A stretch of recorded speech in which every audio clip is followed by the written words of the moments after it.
जी गवार मिळाली आहे ती अशी मी आता मोडून ठेवते. मला भाजी दाखवणार आहे करून याची छानपैकी. गवारची सुद्धा वेगवेगळ्या प्रकारानं भाजी होते. गवार भोपळा नसते गवार, त्याच्यामध्ये मी तुम्हाला गवार बटाटा अशी भाजी मी तुम्हाला करून दाखवणार आहे. आज आपण आपल्या किचनमध्ये लाल भोपळा आणि गवार अशी भाजी करणार आहोत. ही गवार मी मोडून घेतली, स्वच्छ अशी चांगली धुवून मोडून अशी घेतलेली आहे. त्याचे दोर काढून घेतलेले आहेत. आता हा भोपळा चिरून घेतला आहे. तर मी फोडणीसाठी तेल तापत ठेवते. ह्या भाजीला फोडणी जरा व्यवस्थितच लागते. आता पुढे फोडणीसाठी घेतलेलं साहित्य दाखवते.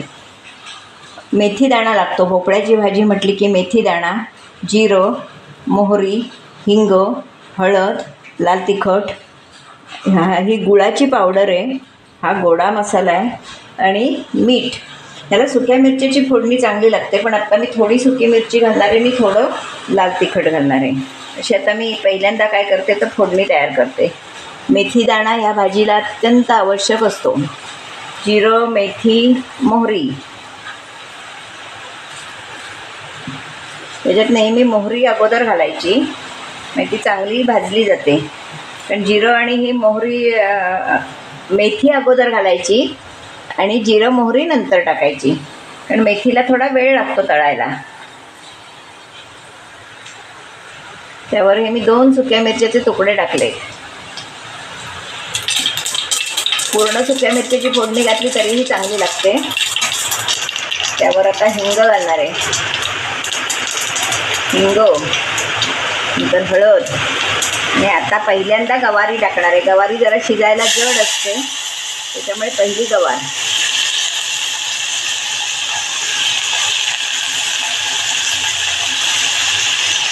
गवार थोडी वाफवून घेतली आधी तरी चालते, कारण भोपळा हा पटकन शिजतो आणि गवार शिजायला वेळ लागते. त्याच्यामुळे जर आधी थोडी वाफवून घेतली तरीही चालते गवार.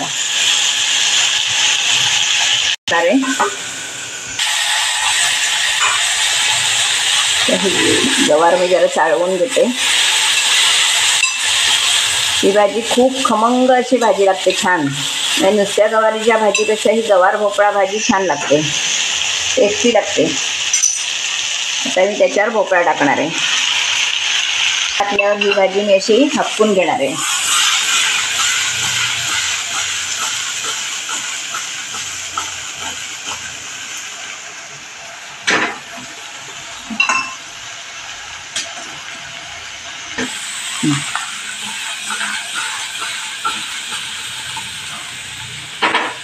तर मी याच्यावर झाकणावर पाणी ठेवणार आहे आणि चांगली वाफवून घेणार आहे. झाकण ठेवणार आहे, त्याच्यावर पाणी ठेवणार आहे आणि ही भाजी आपण वाफवून घेणार आहोत.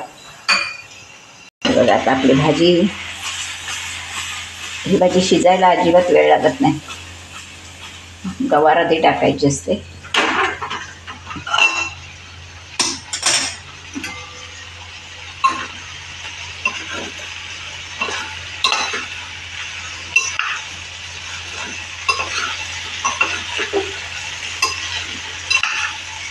विशेषतः ही भाजी पक्ष पंधरवड्यात करतात, इतर वेळी करत नाहीत असं नाही, पण विशेषतः त्या पंधरवड्यात ही भाजी सगळ्यांकडे होते. इतर वेळी करू नये असं नाही आहे, पण जास्त त्यावेळी होते.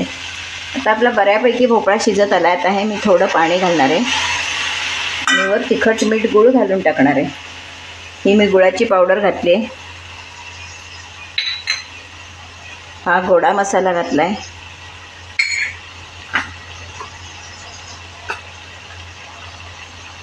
हे लाल तिखट. तिखट आमचं काश्मीरी तिखट आहे, त्याच्यामुळे ते दिसतं लाल. तिखटपणा फार नाही आहे. आणि मीठ घालायचं आहे. मीठ नेहमी हातानं घातलं की अंदाज व्यवस्थित समजतो.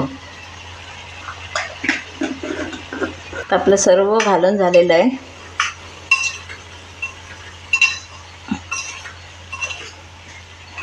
भाजीला पाणी पण व्यवस्थित सुटलं आहे. मी वरूनही थोडं पाणी घातलं आहे, पण पाणी सुटतं या भाजीला, भोपळ्याला. आता तिखट मीठ घातल्यावर ते आणखीन सुटणार. किती कलर प्रिंट छान दिसतोय बघा भाजीचा.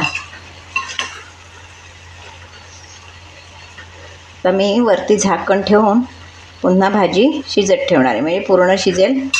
एक 5 मिनटं अजून आपल्याला ही भाजी शिजायला लागणार आहेत. वरून खोबरं घालायचं आहे फक्त.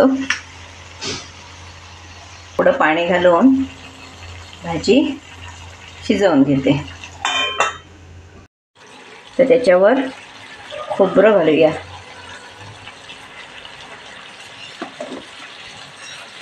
व्यवस्थित हलवूया. शिजताना खोबरं घातलं की चांगलं सगळी चव येते त्याला.